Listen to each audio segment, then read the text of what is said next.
Verification machines made a return to polling stations during today's division mayor and councillor elections, but their presence did little to improve voter turnout. At several polling stations, voters presented national IDs, had their fingerprints scanned, and waited for machines to confirm their details before casting their ballots, a process largely absent in previous elections. The machines which are brought by the Electoral Commission to be used, but according to the register, the turn-up of the people so far, it's very low. The machine, they are working very good.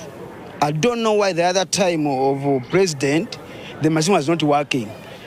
This time around, they have been successful, but they are a bit slow because they have to scan everything.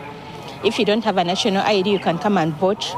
You just give in your name, and they look for your name in the voters register. Once they find it, they scan.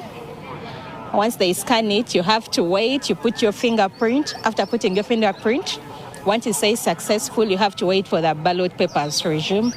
Then once they have to also scan the 3 ballot papers, then you're free to go. Leader of opposition Joel Senyonyi questioned why the machines, which failed during the presidential, parliamentary and mayoral elections, were now functional at the lowest level of local government. So the Electoral Commission needs to help us understand what has changed, what happened. Were these machines bought for only this last level?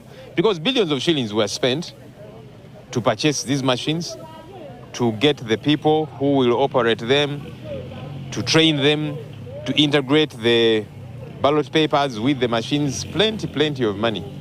In fact, that entire cost nearly 400 billion shillings on purchasing and everything related to the machines. He said while some voters were successfully verified, others were turned away after the machines failed to recognize their fingerprints despite having voted in earlier elections.